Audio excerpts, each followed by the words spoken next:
America Iran के बीच जो बातचीत चल रही थी पाकिस्तान में वो फेल हो गई है और अब क्या होगा इसका भविष्य ये तो वक्त बताने वाला है। लेकिन इससे पहले जो भी सेशंस में हमने बातचीत की है सब में ये क्लियर कर रखा है ऑलमोस्ट कि क्या हो सकता है इसका।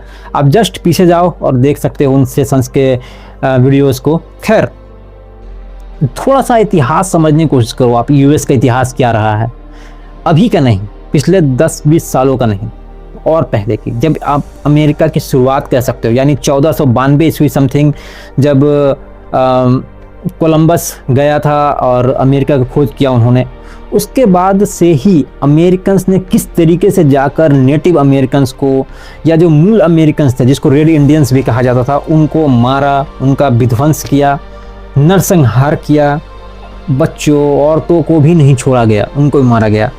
और लगातार 400-450 सालों का वो इतिहास रहा है जब लगातार अत्याचार हुए। जो यूरोप से पहुँचे थे लोग, उन्होंने उन रेड इंडियंस पर, उन नेटिव अमेरिकन्स पर जो अमेरिका के मूल निवासी थे, जिसको आप आदिवासी भी कह सकते हैं, उनको मारा गया। उनके बच्चों को उनसे छीन लिया गया, बच्चों को बोर्डिंग स्कूल भेज दिया गया ताकि वो इंग्लिश सीख सके, उनकी भाषा सीख सके और उनके कल्चर को सीख सके। बेसिकली आप कहो कि पूरी तरीके से नामो निशान ख़त्म करने की कोशिश की गई रेड इंडियंस की। और उसके बाद अमेरिकन्स का एक जन्म हुआ।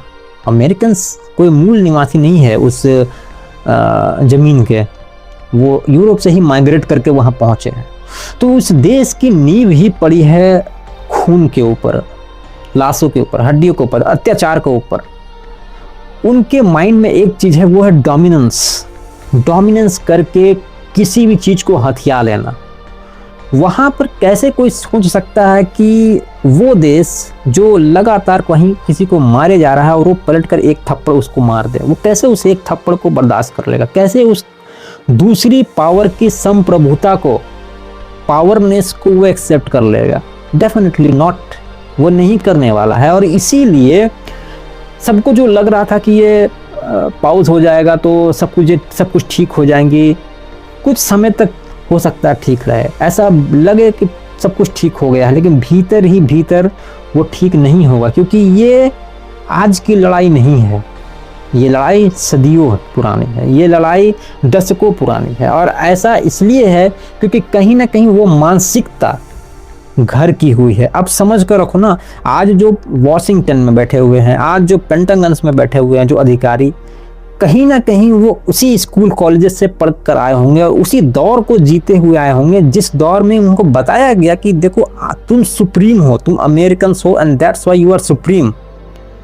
भले ही वो सुप्रीम ना हो, वो कलेक्टिव नेशन है। किसी देश का कुछ पसंद आया वहाँ से ले लिया, किसी देश को अच्छे स्टूडेंट्स मिल रहे हैं जो अच्छे वैज्ञानिक बन सकते हैं उसको ले लिया, कोई अच्छा आईटी वर्कर्स हो सकता है उसको ले लिया। अब जैसे इंडिया के बहुत सारे साइंटिस्ट्स हो गए, इंजीनियर्स हो गए, जो उन्होंने अलग अलग फील्ड में अच्छा नाम कमाया, इवन अच्छा कर रहे थे, उनको उन्होंने ज़्यादा पैसे देकर अट्रैक्ट किया और वहीं जाकर उन्होंने उस देश को बनाने के लिए काम किया। और काम करने के बाद आज वो देश इतना पावरफुल हो गया है कि हम इंडियंस कहीं नहीं हो उसके आगे, जबकि बहुत बड़ा हाथ है हम इंडियंस का उस देश को खड़ा करने में, बनाने में। लेकिन ज़रूरी है कि उसने पैसे फेंके और वो स्टूडेंट्स चले गए तो जाना ही बनता था, क्योंकि भाई सबको पैसे की ज़रूरत है, सबको फाइनेंशियल फ्री होना। कौन कहेगा कि नहीं मुझे पैसे की ज़रूरत नहीं है, मुझे इस देश के लिए काम करना? बहुत रेयरली ऐसे होते हैं, बहुत वो अब्दुल कलाम जैसे लोग होंगे तो होंगे, अदरवाइज मैक्सिमम नहीं होते हैं। लेकिन कहीं ना कहीं उस मानसिकता में तो है, जो पेंटागन वॉशिंगटन में बैठ रहे हैं लोग, उनके भीतर वो उसी कॉलेजेस से, उसी यूनिवर्सिटी से, उसी स्कूलों से पढ़ कर आए हैं, उन्हीं परिवारों से निकल के आए हैं जिनके अंदर ये मानसिकता थी कि भाई सुपरमैन तो अमेरिकन्स है ना, अमेरिका के पास ही सारे सुपर हीरो हैं। और जब भी दुनिया में कोई प्रॉब्लम आती है वो तो अमेरिकन्स की वजह से ही आती है और अमेरिकन सुपर हीरो ही जाकर उसको बचाते हैं। आपने देखा होगा उनके मूवीज़ में, ये मूवीज़ सॉफ्टली क्या फीड कर रहे हैं अमेरिकन्स का माइंड में, दुनिया का माइंड में, कि नहीं प्रॉब्लम्स के अगर जनक हम हैं तो इसके सॉल्व करने वाले भी हम ही हैं। दुनिया का कोई देश ऐसा नहीं है जो इसको सॉल्व कर पाएगा, इवन दुनिया का कोई देश उसके आसपास तक नहीं है। ये बताने की कोशिश करते हो अपने मूवी से, आप समझने की कोशिश करो कोई देश का सॉफ्ट पावर जो है, सॉफ्ट मैसेज जो है, वो क्या बताने की कोशिश कर रहा है, उस देश की क्या कहानी लोगों के सामने पेश कर रहा है, ये समझने की आप कोशिश करो। और जिस दिन आपको ये समझ आने लगेगा ना, आपको एहसास होने लगेगा कि एक्चुअली में वो देश को समझना, उसके भविष्य को प्रिडिक्ट करना इतना मुश्किल भी नहीं है। तो क्या अमेरिकन्स इसी तरीके से सारे देशों पर, पूरी दुनिया पर करते रहेंगे? मैं एक बात प्रिडिक्ट कर रहा हूँ और मोस्ट प्रोबेबली हो सकता है ये बात अगले कुछ सालों में सही साबित होती हुई दिख जाए। ये अभी साबित नहीं होगी, कुछ सालों बाद। वो ये है कि अमेरिकन्स को अभी अपना सबसे बुरा दौर, अमेरिका को खास तौर से, एक देश को ही पूरा अपना सबसे बुरा दौर देखना बाकी है।